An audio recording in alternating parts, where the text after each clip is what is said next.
Namaskar. Today we are going to discuss about hazard, vulnerability, risk and capacity assessment. It is very important whenever we are planning for disaster management. Planning starts with the diagnosis, and diagnosis is nothing but assessment of hazards. What are the components of society, the segments of society which is prone to that particular hazard, and in totality what is the risk. Once we assessed the risk, then whether the society, whether the system is having coping abilities, and that is coming under that capacity assessment. That suppose the system is there, what capacity the system is having, and this is the way we get the complete and clear idea that what capacity the society is and what is the gap, so that we can fill up the gap so that the society will be resilient to the disaster. Let us see what are the hazard, vulnerability and risk. Hazard we can define as an incident or the event that has the potential to cause harm or losses. We can further define hazards like a rare or the extreme natural or man-made event that has the potential to cause harm or losses. A hazard is a threat, a future source of danger, we can define in that way. In general, how we define hazard? A substance, a component which is having the potential to create losses, like fire. If the fire is contained very safely, there will not be any fire around. If the bomb, if the explosives, if we are containing it and keeping it safely, properly, then there will not be explosion, and if at all there is explosion, there will be impact, the radiation, the heat, and because of that the system, the human bodies or the infrastructure, the physical infrastructure, it is going to be affected by that. Then coming to the point of vulnerability, how we can define the vulnerability. Vulnerability is a set of prevailing or consequent condition which adversely affect the community's ability to prevent, mitigate, prepare for or respond to the hazard event. Here we have seen the hazard. It's having the potential to create losses or the harm. Who is going to be affected? It might be your mankind, it might be livestock, it might be your physical infrastructure which is going to be impacted or affected. So the component of society which is going to be affected is called vulnerable, and the function as a whole we can state as vulnerability. Now third is the risk assessment. Risk is the function of hazard and vulnerability. We can define further the risk as the chance of something happening that will have the impact on objective. It is a measure in terms of consequences or the livelihood. How we can define? We are always defining the risk as in percentage wise, like what is the chance of happening of any negative effect of the hazard. So that is called risk. Now what is the capacity assessment? We define the capacity assessment as we have seen the hazard, we have seen who are going to be affected by that, and the combination of that in terms of percentage we define the risk. Once we define the risk that 30% chances this particular area it is going to be flooded by the flood water during the monsoon, then okay, if this is the severity, how we are going to deal with it, what are the resources which is there within the society, and what resources are actually required. Once we define the actual resources which is required and how much we have at this moment, so the balance amount, it is called the gap, and we need to, if we are just under that particular level, then we have to prepare ourselves, we have to develop the resources, we have to pool the resources, we have to make certain arrangement for deploying the resources once there is a requirement. So that is called your capacity assessment. Now why we are talking about HVRC? As I told you, HVRC, that is the hazard, vulnerability, risk and capacity assessment, is the diagnostic tool. Before any planning, we need to have the HVRC analysis. It is something like a doctor. If you go to the doctor and you say I am coughing, so he goes for some sort of diagnosis. It might be radiological diagnosis, it might be your pathological, it might be physical diagnosis, and based on that he understands the root cause for the ailment or the disease. Similarly, if we go for planning any disaster, maybe for last 4 years of time we are suffering from floods, we are suffering from the swarms of earthquake. It may come, it may not come, but once we go through the hazard, vulnerability, risk and capacity assessment process, we are very clear about the profile of the hazards, profile of disasters. Then it is the initial diagnosis which really helps us in making the effective disaster management planning. Second, severity is very clearly assessed. If we know this area has been affected by earthquake in 1700 century or 1765, then we know that this area is going to be suffering from the earthquake disaster and we need to prepare as per that. So the severity of the disaster, it is quite assessed once we go through the HVRC. Then the preparedness, once we know the severity is clear to us that what is the severity of the disaster, then we prepare our society, we prepare our community against the disasters. Then resource assessment and pooling. Once the capacity assessment part is clear, then it is quite clear to us that what resources are required and how we can pool for the emergency requirements.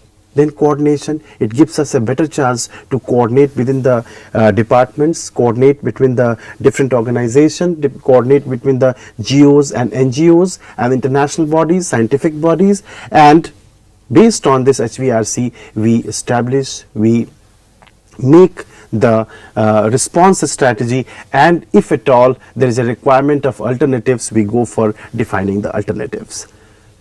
Let us see in detail what is the hazard. Hazard, as I told you, it's having certain potential to create losses and the harm.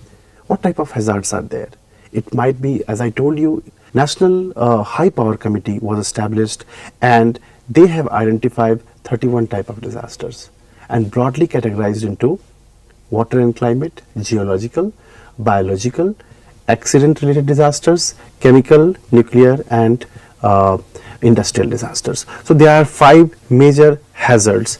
If we talk about the water and climate, you find cyclones, floods, drought, cloudburst, lightning, heat waves, cold waves. They are all are coming under your water and climate related disasters. Then geological disasters, earthquake hazards, earthquake, landslides, might be your volcanic eruptions. So these are geological related hazards. Chemical, industrial and nuclear related hazards. Every year we are facing some sort of chemical hazards and disasters around, and if these hazards are not contained properly, safety rules and regulations are not followed, it turns into the disaster. Then accidents, all type of transportation hazards and accidents like aviation accidents, railway accidents, transport, road transport accidents. It might be fire, maybe urban fire, rural fire, forest fire or electrical fire. They all are coming under your accident related disasters. Biological might be, we can say, epidemics. It is food poisoning. They all are the hazards which may turn into disasters if we are not taking into account properly. Now the question arises, how we really assess the hazard? Might be we have the past history of hazard, that this area it is prone to earthquake, and in 200 years of time 3 times a moderate level earthquake has visited this area and lot of losses have been experienced in this area. So the past history gives a very clear picture of profiling. 2004, the tsunami of eastern coast and Andaman Nicobar, it was badly affected. Whether it was the first time that tsunami visited those areas, if we just go through the past history, we find that earlier also there were certain small waves, tidal waves caused due to the tsunami. Then existing hazard map. Now Government of India as well scientific bodies, they have developed the hazard mapping of disasters.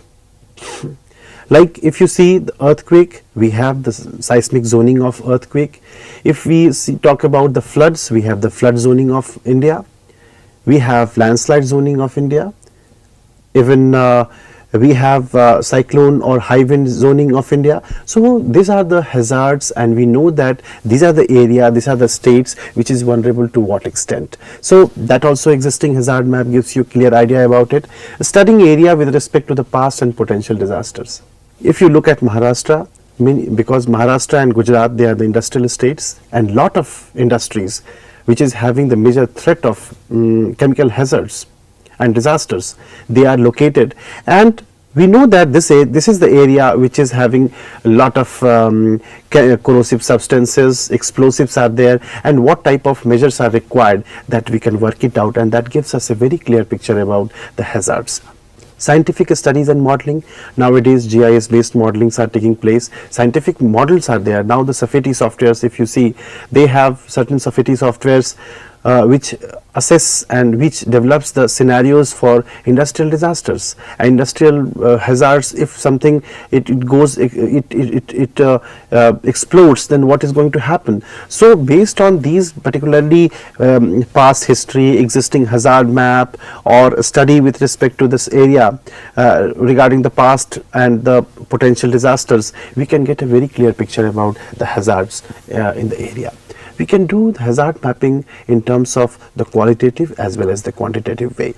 Qualitative way, we say that very much hazardous or it's low hazardous. Like we can say like earthquake, if you see earthquake zone 2, it's the low earthquake seismic risk zone, and zone 5, it is the very high seismic risk zone. So this is the way we can go for qualitative, and then we can go for some sort of mathematical modeling or scientific modelings are also available, due to which and because of which we can use those particular model and we can develop the quantitative models.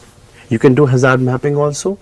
Nowadays in the village level, we go for PRA, participatory risk appraisal methods, where we make the maps and all the people in the village, they participate and they evolve what are the hazard prone areas, what will be the impact of it, what are the community which is going to be affected. So this is the PRA technique which they are usually using it to develop their hazard mapping and using that particular map for their disaster management planning. I told you, you can see this, the earthquake hazard map, where we have about 59% of the area which is prone to moderate to very high seismic risk. And just you can have a look on this particular map, where it is showing that red color spots, they are the earthquake events in India, and we find that whole north area and eastern area, it is visited by many of the bigger earthquakes. Major faults and plate boundary lines, you can just have a look on that map, and it gives a very clear picture about what are the major faults which is passing by in different part of the country. You can see the flood zoning map of India, where you find that Bihar, Punjab, Haryana, Uttar Pradesh, Uttaranchal, even Gujarat, part of Gujarat, Andhra Pradesh, West Bengal, Orissa and Assam, they are mostly visited by the major massive floods. Now talk about the vulnerability. Now we have seen that what is hazard and how we can assess it. Who are going to be affected? It's the community. It might be your physical infrastructure. So those who are going to be affected, they are vulnerable, and the function is called vulnerability. So what makes the people vulnerable?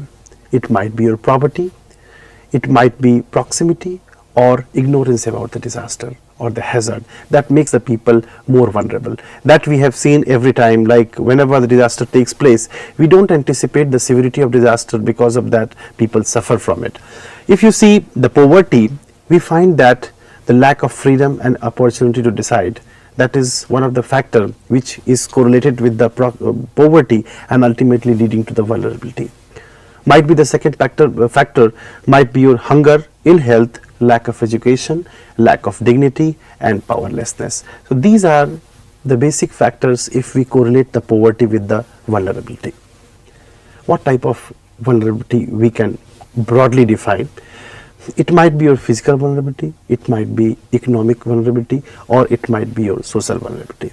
Physical vulnerability, if you go to Shimla and try to see the buildings, how they have been made, whole area it is constructed on the very hilly terrain, steep terrain, and because of that you will be finding that the area is more vulnerable, and any time if there is a disaster you will be finding that the all buildings which are vulnerable, which are not constructed safely, they will be falling down, or massive damage will be reported in those buildings. It is required that you need to have the hazard prone location of the community houses. You assess that and try to work it out which are the houses which has been located or it has been constructed on the very poor soil condition, or it might be poorly constructed, and just you can have a look on that building, how in a Shimla building how they have been constructed and how unsafe practices have been practiced over there. In physical vulnerability, we find that not only the buildings are vulnerable, but also our lifelines. How we define our lifelines? It might be your water supply, it might be transportation, railway transportation or road transportation, because all the resources, all the things, they are supplied through the railways or the road transportation. It may be hampered. Then we can have also been affected by the disaster to telecommunication, power supply, your hospitals, schools, and all emergency shelters also, and emergency centers which will coordinate during the time of disaster. They might be affected by the disaster. Then agriculture, because still we can say India is the country where agriculture is practiced in a big way, and because of the disasters like floods, it might be drought, it might be heavy rain, that is going to adversely affect our agriculture also. So physical vulnerability is very important, and we need to intervene in between that, so that all the construction, all the development are disaster resilient and resistant. Now, if we talk about the economic vulnerability, the direct loss potentials we can categorize further. So, direct loss potential: damage, destruction of buildings, plant, facilities, raw material and products. Loss of employment might be there, crop losses will be there, damage to means of production will be there. If we talk about the indirect losses, then we find that impact of lost employment, that is also having certain negative reflections. Loss of production, might be the industries are there which are going to be affected badly, and because of that there will be impact in terms of employment also, livelihood also. Destruction of savings, whatever saving has been done by the community, by the people, they are also going to be affected. Loss of market, might be because of the disaster the market will be lost, and because of that a secondary level or tertiary level losses will be, or the impact will be registered or realized. Loss of opportunities, that is also one of the important issue. Loss of vital services, these are the basic indirect loss potentials. Secondary effect, what will be? It might be inflation, because of the disaster inflation will be there. Labor migration, labor will not be having much of opportunities, so they will migrate from there. Income disparity, people who have lost their houses, who have lost their business, who have lost their economy, and some sector who will be getting a better amount, better money, so there will be a income disparity out of it. Economic isolation of affected areas, that is also one of the important secondary effect of the disaster. How we can do the vulnerability assessment? We can define the vulnerability assessment as a participatory process to identify what elements are at risk per hazard type, and to analyze the root cause of why these elements are at risk. So this is the basic definition of hazard vulnerability assessment. As I already told about, the poverty and the vulnerability, they are very much correlated, and as the poverty increases, the vulnerability also increases substantially. If we see the gender specific, we are finding that men are less vulnerable than the women. Children and the old people, senior citizens, they are more vulnerable than the young people. So this is the basic. If we correlate, if we find the more prosperous families, they are better than the people who are living in the scarcity. So these are the basic correlation. If we compare the different segments of our society, we are finding that more, uh, uh, it is directly correlated with the vulnerability. What are the basic factors enhancing the vulnerability? It might be poverty, as I told you, rapid population growth in hazard prone areas. All urban areas, it is at threat. Hazards are there, but due to the population growth, like Bombay, like Delhi, Calcutta, they are more prone to the disasters because population density is very, very high and there is a vertical development. And also, if the houses are not constructed, all the physical infrastructure, if they are not constructed properly, you will be finding that more and more losses, more and more human losses will be there in the urban areas. Poor development practices. I can tell you one thing, that unless until disaster management is not streamlined in the development process, we are going to keep on finding such and experiencing such type of problems, that the poor development practices, it will be leading to further economic losses and the physical infrastructure development losses. Rapid urbanization, discrepancy in the development, that will be leading towards more infrastructure, more resources be concentrated in the urban areas. Because of that, the people will be just suffering, they will be just chasing and coming towards the urban areas. Because of that, there will be a very, very demand of houses and infrastructure, and because of the demand and supply imbalance, you will be finding the poor construction, poor quality construction will be practiced in the urban areas. And once the disaster comes, we have we have seen that what is the situation, what happened in Gujarat earthquake, what happened in Orissa super cyclone, and other areas which has been visited by the earthquakes. Lack of awareness. This is also very, very important, that vulnerability is very much related to awareness. People who are aware about the disasters, they are less vulnerable because they know how to deal with once the disaster comes, how they are going to deal with it. Then unplanned and haphazard development. This is also very important because now you see urban areas, the poor population below poverty line, they are living in the low lying areas or very, very near to the hazard prone areas. And the results we have seen either in Bhopal gas tragedy or recent floods in Pune, Sangli, Nanded, I am talking about Maharashtra, and Bombay we have seen. So those are the basically who are the best, the worst affected by this particular floods. It was people who lived in the unplanned and haphazard developed areas. Then the poor enforcement of bylaws and the laws. It is also very, very important. Talking about the slums, very recent in Calcutta there was a fire and all market area, it was burnt, ablazed because of the fire, and the question arises, where was the lacuna? And I can say one of the lacuna was the unsustained development and practice and bad practices of the building bylaws and land use control and development. So those things are somehow very clearly and closely related to the disasters. How we can do the vulnerability assessment? We should recognize that the vulnerability assessment is a very, very complex phenomena because it is directly attached to our society and the different segments of our society. So prior to assessment of the vulnerability, we need to have a very clear-cut picture of how is our society and what type of strategy we need to develop for that type of society. Vulnerability assessment framework must be simple enough to be useful but complex enough to capture reality.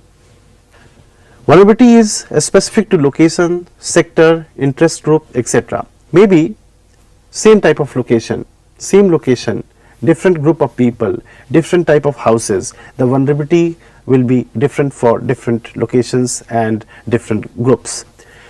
Vulnerability is a dynamic and often accumulates. Vulnerability is sometimes irreversible, and vulnerability and poverty are strongly linked up. We can do the vulnerability assessment. Maybe we can use the GIS applications, tools, and based on that we can work it out that how much area it is affected by that particular set of disaster or a set of hazards.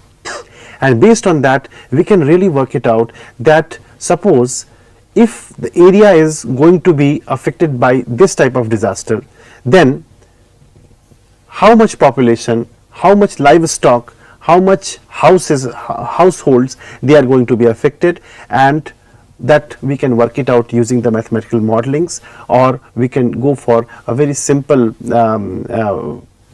mathematical relationships like what is the population density of people, population density, housing density, and based on that we can calculate that how much population or how much houses are vulnerable to the disaster. Risk is the function of hazard and vulnerability. As I discussed earlier, it's a chance of something happening that will have an impact upon objective, and it is measured in terms of the consequences and the likelihood.